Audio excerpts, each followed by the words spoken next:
Je viens de tomber sur un énorme projet de gazoduc entre le Nigeria et le Maroc. Il s'étendrait sur près de 6000 km, traverserait 13 pays, procurerait du gaz jusqu'en Europe, mais il pourrait y avoir un petit problème, l'argent. Je m'appelle Clarisse, je suis journaliste aux Échos et je t'explique cette histoire. Ce serait l'un des projets de gazoduc les plus ambitieux jamais proposés en Afrique. Peut-être que comme moi, vous en aviez jamais entendu parler, et pourtant l'idée avait été lancée en 2016 par le roi du Maroc, Mohamed VI, lors d'une visite au Nigeria. Pour la petite parenthèse, un gazoduc, c'est tout simplement une immense canalisation qui transporte du gaz sous pression. Et celui-ci longerait la côte atlantique africaine et représenterait un coût de 23 milliards d'euros. Il permettrait de déplacer des milliards de mètres cubes de gaz nigérian jusqu'au Maroc. Et ça voudrait dire qu'il pourrait ensuite être relié au gazoduc Maghreb-Europe qui relie le Maroc à l'Espagne et puis fournir du gaz jusqu'en Europe. Sans oublier que le Nigeria n'est pas un petit producteur. Il possède environ un tiers des réserves de gaz d'Afrique, les plus grandes du continent. Le Nigeria est donc déjà un géant gazier. Mais pour certains,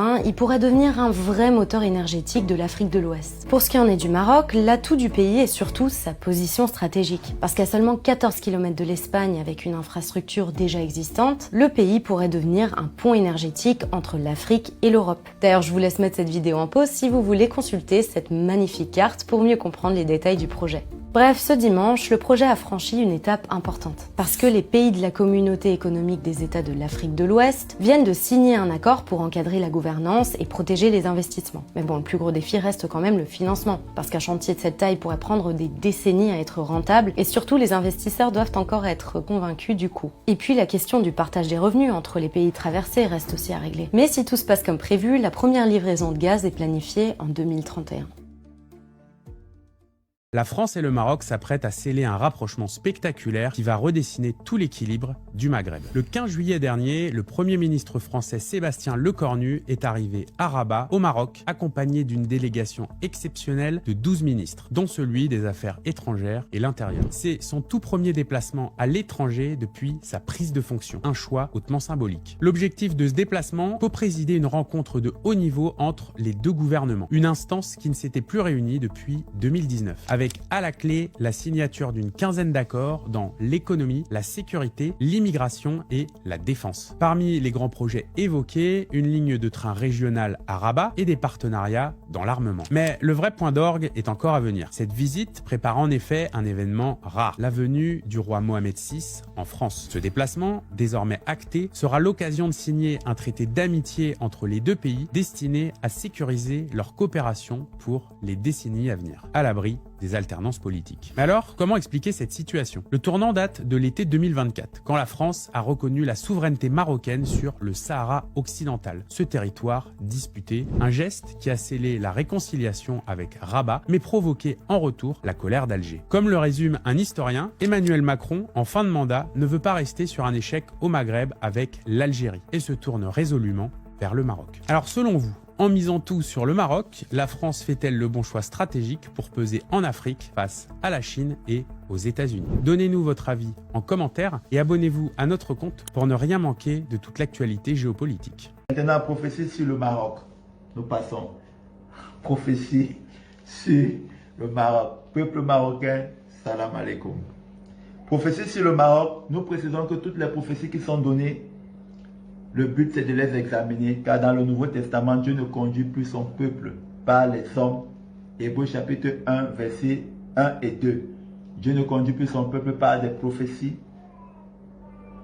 Dieu conduit son peuple par le Fils, et le Fils c'est la parole. Hébreux chapitre 1, verset 2. Prophétie sur le Maroc. Le Maroc sera l'équipe africaine. Là, c'est une prophétie sur le Maroc, concernant la Coupe du Monde 2026. Le Maroc sera l'équipe africaine qui ira le plus loin en Coupe du Monde 2026. Le Maroc sera l'équipe africaine qui gagnera le plus d'argent matériellement, en audience, en visibilité, en autorité, en popularité, en régularité à la Coupe du Monde 2026. Le Maroc sera l'équipe africaine qui créera un groupe, une famille, une histoire et attirera le plus de spectateurs en Coupe du Monde 2026. Ce que le Maroc n'a pas fait à la finale La prophétie sur le Maroc sur la finale 2026 s'accomplira en Coupe du Monde. La prophétie qui a été donnée sur cette plateforme, nos différentes plateformes, sur la finale de la CAN 2025 entre le Maroc contre le Sénégal, cette prophétie s'accomplira en Coupe du Monde. Voilà pourquoi nous disons, ce que le Maroc n'a pas fait à la finale 2025 au Maroc, elle le fera à la Coupe du Monde 2026. La plupart de ses frères et sœurs sortiront de la Coupe du Monde 2026 dans des poules. Le Maroc ira le plus loin et ses frères et sœurs le regarderont à la télévision.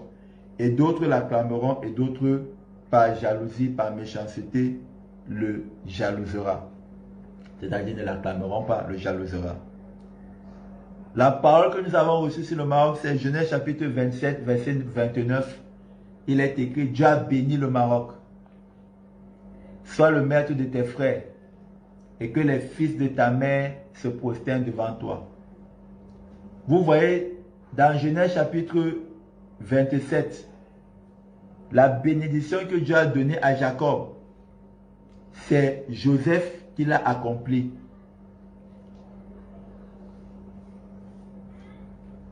Et ce transfert a été fait lorsque Jacob a jeté une tunique multicolore qu'il avait cousue, c'est-à-dire Israël, sur Joseph au milieu de ses frères. Et Joseph avait donc la grâce de la prospérité. En Afrique, celui qui a le manteau de la prospérité, c'est le Maroc. C'est la raison pour laquelle, après la Coupe du Monde 2030, le Maroc sera la première puissance économique. Le Maroc sera assis sur le trône de la première puissance économique en Afrique, après la Coupe du Monde 2030. Nous précisons ceci. Le Maroc ne devait pas s'asseoir sur le trône après la Coupe du Monde 2026. Quelque chose s'est passé. Quelque chose s'est passé.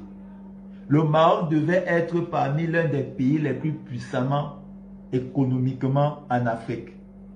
Toutefois, quelque chose s'est passé. Voilà pourquoi après la Coupe du Monde 2030, le Maroc sera le pays le plus puissamment économiquement. Non, pas le pays. Le Maroc sera assis sur le trône du pays africain le plus puissamment économiquement en Afrique. Toutes ces prophéties sont données pour que vous puissiez les examiner. Ce n'est pas pour que vous puissiez croire. Et on examine une prophétie au regard de la parole de Dieu. En semaine, avant que le président des États-Unis, ceci n'est pas une prophétie, ce n'est pas un secret de polichinelle, tout le monde le sait. Toutefois, avant que le président des États-Unis ne mette sur pied, ne signe la charte du Conseil de la paix dont il a signé, l'effusion du Saint-Esprit nous a dit, le président des États-Unis, Donald Trump, mettra ce conseil sur pied. Et le Maroc sera invité.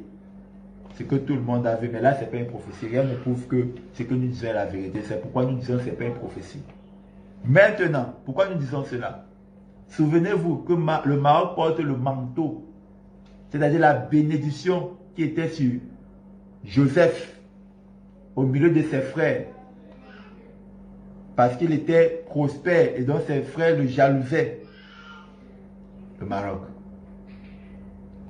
Le Maroc, dans 5 ans au plus tard, signera encore d'autres traités et accords qui le rendront puissamment économiquement.